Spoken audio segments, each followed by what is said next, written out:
ఓం శ్రీమాత్రే నమః. నమస్కారం. ఈరోజు మన కార్యక్రమంలో దిల్సుఖ్నగర్ సాయిబాబా గుడికి దగ్గరలో కల చైతన్యపురిలో మారుతి నగరు, ఆ చైతన్యపురి పరిసరాలలో ఉన్న దేవాలయాల గురించి తెలుసుకుందాం. కొసగండ్ల లక్ష్మీ నరసింహస్వామి దేవాలయం 1700 సంవత్సరాల క్రితం విష్ణు కుండినులు నిర్మించిన ఆలయం. ఇది చిన్న కొండ గుట్ట మీద ఉంటుందండి. ఆలయం చాలా అంటే చాలా బాగుంటుంది.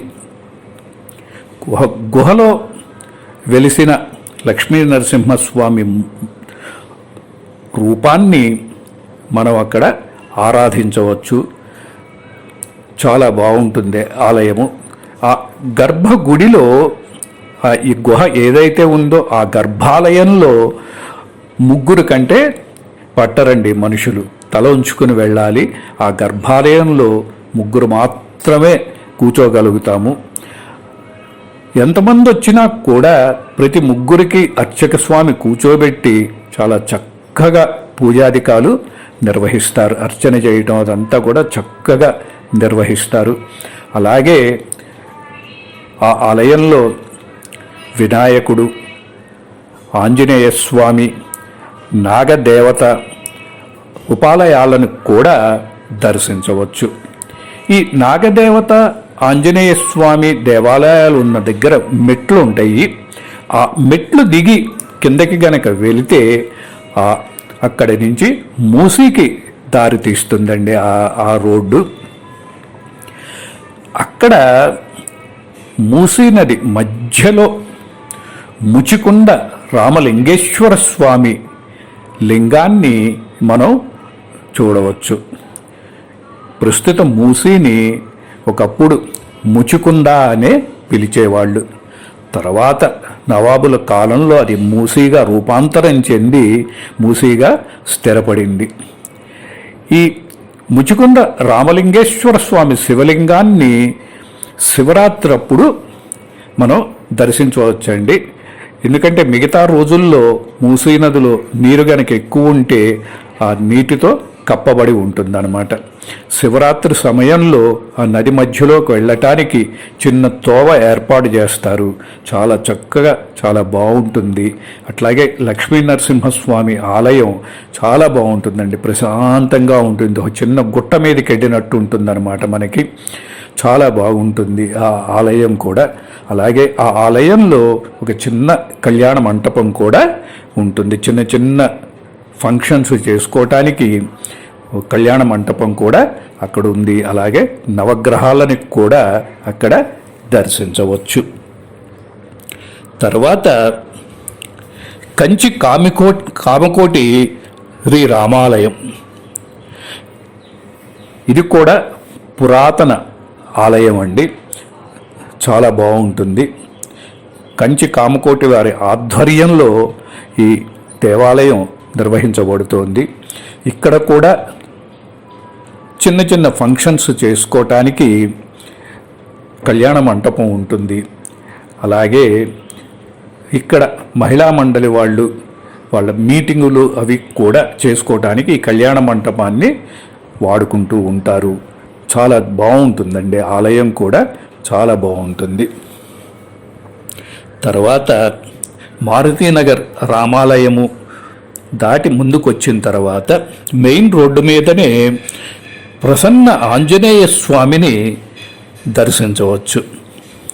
ఇది శృంగేరి పీఠం వాళ్ళ ఆధ్వర్యంలో నిర్వహించబడుతున్న దేవాలయము.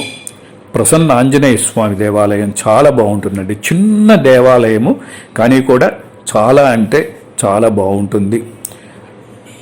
ఆ దేవాలయంలో అట్లాగే అయ్యప్పని, రాజరాజేశ్వరి దేవిని కూడా మనం దర్శించవచ్చు. చూడచక్కటి ఆలయం. తర్వాత ఈ ఆంజనేయ స్వామి ఆలయం దాటి ఒక 50 అడుగులు ముందుకు నడవంగానే రోడ్డుకి కుడిపక్క జైన్ మందిర్ ఉంటుందండి. ఈ జైన్ మందిర్ కూడా చాలా బాగుంటుంది, చాలా ప్రశాంతంగా ఉంటుంది. చాలా పెద్ద ధర్మశాల ఉంటుంది వాళ్ళ ఆ ఆలయం ప్రాంగణంలో. అలాగే భోజనశాల కూడా ఉంటుందండి వాళ్ళ ప్రాంగణంలో. ప్రతిరోజు కూడా కులమత విచక్షణ లేకుండా అందరికీ అక్కడ భోజనం పెడతారు, ఫ్రీగా భోజనం పెడతారు. బాగుంటుంది ఆలయం, చాలా చక్కగా ఉంటుంది. అలాగే ఆ జైన్ మందిరికి ఎదురుగుండా దక్షిణామూర్తి పూజా సామాగ్రి షాప్ అని ఉంటుంది. ఆ లైన్లోకి ఎంటర్ అవ్వగానే కొంచెం ముందుకెళ్ళి రైట్ టర్న్ తీసుకుంటే గురు మందిర్ అని చెప్పి వీళ్ళదే ఇంకొక జైన్ మందిర్ ఉంటుందండి. అక్కడ చాలా అంటే చాలా తెల్ల వైట్ హౌస్ లాగా ఉంటుందన్నమాట. పాలరాతి కట్టడంతో తెల్లది విశాలమైన ప్రాంగణము, పిన్ డ్రాప్ సైలెన్స్తో ఉంటుందండి ఆలయం. ఒక 10 నిమిషాలు హాయిగా ధ్యానం చేసుకోవాలి అంటే సరైన ప్రదేశం ఈ గురు మందిర్. చాలా అంటే చాలా ప్రశాంతంగా ఉంటుందన్నమాట అక్కడ వాతావరణం. అసలు భక్తులు వస్తారా అన్నట్టు ఉంటుందన్నమాట. అంత పిన్ డ్రాప్ సైలెంట్గా ఉంటుంది. చాలా అంటే చాలా బాగుంటుందండి. ఆ తర్వాత మూసీ నది ఒడ్డున సాయి సన్నిధి, షిరిడి సాయిబాబా దేవాలయం ఉంటుందండి. ఆలయం చిన్నదైనా కూడా చాలా అంటే చాలా బాగుంటుంది. ప్రతి ఏకాదశికి ఇక్కడ అన్నదానం చేస్తారు. అలాగే ప్రతి గురువారము, ప్రతి 3వ గురువారం కూడా అన్నదానం చేస్తారు. ఇక్కడ ప్రతిరోజు వారంలో 2 రోజులు పిల్లలకి భరతనాట్యం నేర్పిస్తారు. అప్పుడప్పుడు ఇక్కడ ఫ్రీ మెడికల్ క్యాంప్స్ జరుగుతూ ఉంటాయి. పూజాధికాలు చాలా చక్కగా నిర్వహిస్తారు.